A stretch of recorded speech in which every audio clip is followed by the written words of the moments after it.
आज हम बात करने जा रहे हैं एक ऐसे गैंगस्टर की जो दिल्ली पुलिस में हेड कांस्टेबल था, नौकरी करता था पुलिस की, लोगों को कानून का पाठ पढ़ाता था।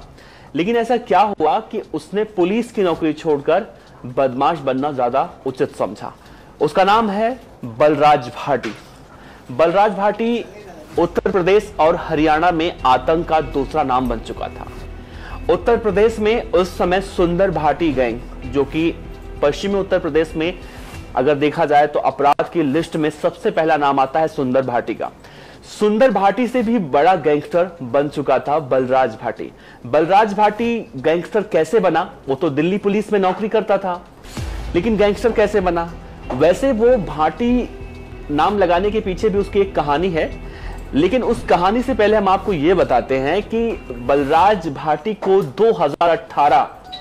साल 2018 में नोएडा के बरौला के लाल बत्ती पर हरियाणा पुलिस की एसटीएफ और यूपी पुलिस की एसटीएफ ने एक एनकाउंटर में मार गिराया था। ये तस्वीरें देखिए, उस समय की तस्वीरें हैं जब बलराज भाटी अपने स्विफ्ट कार से जा रहा था और पुलिस को खबरी से सूचना मिलती है कि बलराज भाटी कुख्यात गैंगस्टर इस समय नोएडा के बरौला से होकर गुजर रहा है और वो अपने गांव बुलंदशहर की तरफ जा रहा है।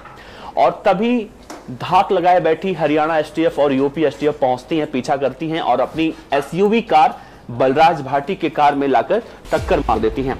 बलराज भाटी जैसे ही देखता है वो फौरन एक दुकान की छत पे चढ़ जाता है। पुलिस वाले भी, एसटीएफ के जवान भी उसके पीछे भागते हैं। गोलीबारी दोनों तरफ से होती है और ये गोलीबारी करीब 15 मिनट तक चलती है। और उस दौरान जो मार्केट है बरौला का, अभी भी वहां पर आप जाएंगे तो 2 साल बीत चुका है, 3 साल बीत चुका है, लेकिन वहां के लोगों ने, यानी कि जो चश्मदीद हैं, उन लोगों ने जो देखा था वो कहानी जब बयान करते हैं कि उन्हें पता ही नहीं चला कि अचानक हुआ क्या। अचानक गोलियों की आवाजें आने लगी। लोग कहते थे कि जब ये एनकाउंटर चल रहा था तो उस समय उन्होंने सब पहली बार ऐसा कुछ देखा था। इससे पहले फिल्मों में देखा था। कई लोग घायल भी हुए थे क्योंकि अचानक सब कुछ हुआ था। बलराज भाटी जब एक दुकान की छत पर पहुंचा, पुलिस 2 राज्यों की एसटीएफ उसके पीछे लगी हुई थी, तो मतलब 15 मिनट के बाद वो ढेर हो गया। अब ये तो थी उसके मौत की कहानी कि उसका एनकाउंटर हुआ कैसे। अब बताते हैं आपको कि आखिर वो गैंगस्टर कैसे बना। तो 1990 की बात है, उत्तर प्रदेश के बुलंदशहर में इसका गांव है, शिकारपुर एरिया में उसका गांव है। और कहा जाता है कि एक बार ये अपने किसी रिलेटिव के साथ तालाब में मछली पकड़ने के लिए गया था। और जिस तालाब में ये मछली पकड़ने गया था वो तालाब किसी ने मछली पालन के लिए उसका कोई इस्तेमाल कर रहा था। और जब वो व्यक्ति देखता है कि 2 लोग मछली पकड़ रहे हैं तो उसने अपने राइफल की बट से बलराज भाटी को, उस समय इसका नाम बलराज भाटी नहीं हुआ करता, उस समय इसका नाम बलराज था, और राइफल की बट से इसको 2-3 बट मारता है। और इसी बेइज्जती का बदला लेने के लिए बलराज दिल्ली पुलिस की नौकरी छोड़ता है और बदमाश बन जाता है। आप अंदाजा लगाइए, एक तो बलराज भाटी उस समय चोरी कर रहा था, किसी के तालाब में मछली चोरी कर रहा था। यहां पर हम उस व्यक्ति को भी नहीं सही कहेंगे जिसने बलराज को अपने राइफल की बट से मारे थे, लेकिन ये बहुत ही छोटा मामला था। इसे बातचीत के जरिए सुलझाया जा सकता था। अगर ये उस समय ये मामला बातचीत के जरिए सुलझ सकता तो शायद आज बलराज भाटी इस दुनिया में जिंदा होता और दिल्ली पुलिस में ही नौकरी कर रहा होता। अब ये कहानी है। उसके बाद बलराज भाटी भी कुछ करता है।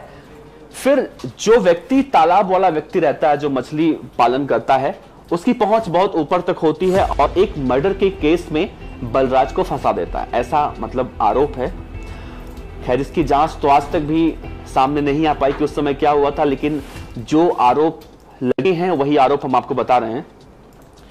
बलराज भाटी इसी अपमान का बदला लेने के लिए, एक तो उसको राइफल की बट से मार पड़ी, ऊपर से उसे जेल जाना पड़ा एक मर्डर के आरोप में, झूठे मर्डर के आरोप में। उसके बाद वो कसम खाता है कि जब तक मैं इन लोगों को मार नहीं लेता तब तक मैं चैन से नहीं बैठूंगा। फिर वो दिल्ली पुलिस की नौकरी छोड़ देता है। छोड़ क्या देता है, दिल्ली पुलिस उसे बर्खास्त कर देती है क्योंकि उसकी गतिविधियां बहुत अलग होती हैं। और जब वो एक मर्डर के आरोप में जेल में बैठा होता है तो वहां पर उसकी मुलाकात होती है कुख्यात गैंगस्टर सुंदर भाटी से। ये तस्वीर देखिए, सुंदर भाटी की तस्वीर है। सुंदर भाटी के नाम से पश्चिमी उत्तर प्रदेश में लोग थर-थर कांपते हैं। कोई भी सुंदर भाटी के खिलाफ जाने की हिम्मत नहीं करता है। बलराज भाटी जब सुंदर भाटी से मुलाकात करता है तो उससे सुंदर भाटी का जेल में रुतबा देख के बहुत ज्यादा वो आकर्षित होता है और अपने नाम के पीछे भी वो सोचता है कि अगर भाटी लगा लिया जाए तो मेरा नाम भी मतलब बहुत बड़ा नाम हो जाएगा।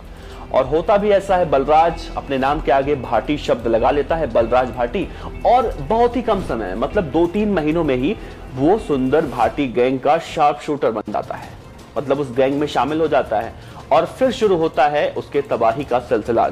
जो लोग जिनकी वजह से वो बदमाश बना था या फिर बदमाशी की दुनिया में आया था, उनको एक एक करके मौत के घाट उतार देता है, किसी को कोर्ट के सामने तो किसी को घर में घुसकर, मतलब एक एक करके सबको मौत के घाट उतार देता है।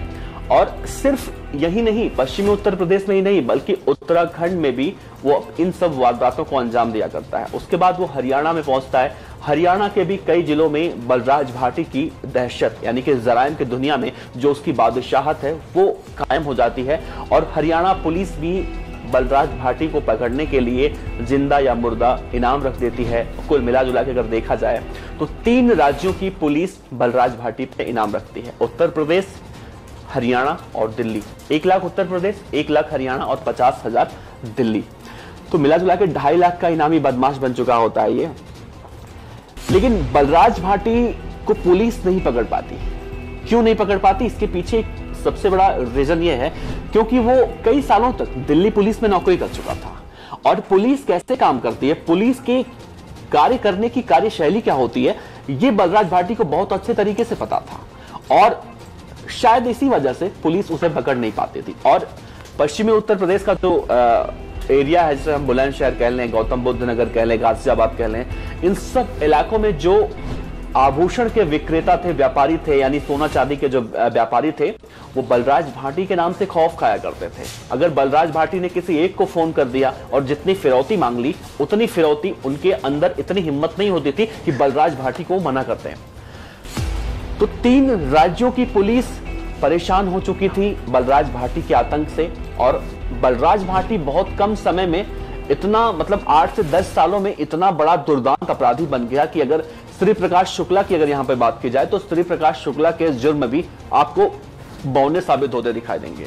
लेकिन कहा जाता है कि अपराध की उम्र लंबी नहीं होती। जराइम की दुनिया में जाना तो बहुत आसान होता है, लेकिन वहां से वापस आना बहुत मुश्किल होता है। एक बात बलराज भाटी के लिए और कही जाती है कि बलराज भाटी ये कहा करता था कि मैंने एक बार जो कमिटमेंट कर ली मैं उससे पूरा करता हूं। मतलब वो जो फिल्मों में हम देखते हैं ऐसे डायलॉग, अक्सर हम फिल्मों में देखते हैं, ऐसे डायलॉग का इस्तेमाल किया करता था बलराज भाटी। लेकिन ये तस्वीर देखिए, जब वो मरा, जब उसका एनकाउंटर हुआ, तब उसके सारे डायलॉग धरे के धरे रह गए। और एसटीएफ ने, हरियाणा एसटीएफ और यूपी एसटीएफ ने मिलकर इसके सीने में इतनी गोलियां दागी कि अगर कोई भी बलराज भाटी जैसा गैंगस्टर बनने की सोचे तो कम से कम बलराज भाटी की कहानी सुनकर वो वापस अपने नॉर्मल जीवन में आ जाए। जराइम की दुनिया में एंट्री मारने से पहले कोई इतना तो जरूर सोचे।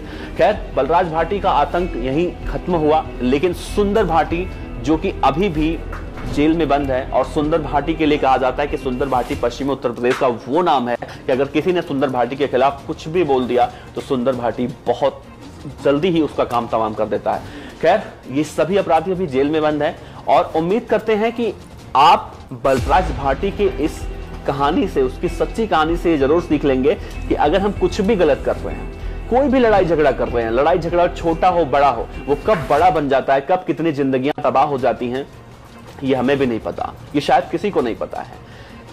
बलराज भाटी का एनकाउंटर हो गया, लेकिन उसके पीछे उसके छोटे छोटे बच्चे थे, उसकी पत्नी थी, उसके माँ बाप थे, उन लोगों का कोई कसूर नहीं था इसमें। लेकिन सबको झेलना पड़ता है। जब परिवार में कोई भी इंसान इस तरह से जराइम की दुनिया में जाता है तो पूरे परिवार की जिंदगी तबाह हो जाती है। जिस तरह से हमने आपको बताया था विक्की गोंडर के बारे में, उसी तरह से परिवार के हर एक सदस्य की जिंदगी बर्बाद हो जाती है। आपको याद होगा जयपाल भुल्लर का भी 10 से 15 दिन पहले एनकाउंटर हुआ पश्चिम बंगाल में, कोलकाता में एनकाउंटर हुआ है। जिस जयपाल भुल्लर का एनकाउंटर हुआ है, उस जयपाल भुल्लर के पिता पंजाब पुलिस में इंस्पेक्टर थे। लेकिन जब जयपाल भुल्लर अपराध की दुनिया में पहुंच गया था तो उनके पिता, जो कि पुलिस इंस्पेक्टर थे खुद, और कहा जाता है कि पुलिस इंस्पेक्टर हैं तो उनको बहुत ज्यादा परेशानी नहीं होगी, लेकिन वो कहते हैं कि एक एसएसपी ऐसा था जो आया, घर में छोटे छोटे जो बच्चे थे ना, उन बच्चों को भी उठाकर हवालात में डाल दिया था और उन बच्चों के खिलाफ भी कई सारे FIR दर्ज किए गए थे। अब आप अंदाजा लगाइए छोटे छोटे बच्चे क्या करते हैं, लेकिन जब परिवार का कोई एक व्यक्ति जराइम की दुनिया में, अपराध की दुनिया में एंट्री मारता है तो उसके पीछे पूरा खानदान तबाह हो जाता है। उम्मीद करते हैं आप इस कहानी से, इस सच्ची कहानी से, अपराध की कहानी से कुछ ना कुछ जरूर सीख लेंगे। आपका बहुत बहुत शुक्रिया। पर अच्छी लगी हो तो लाइक कीजिए, सब्सक्राइब कीजिए, साथ ही बेल आइकन का बटन दबाइए PDF न्यूज की खबरें सबसे पहले देखने के लिए।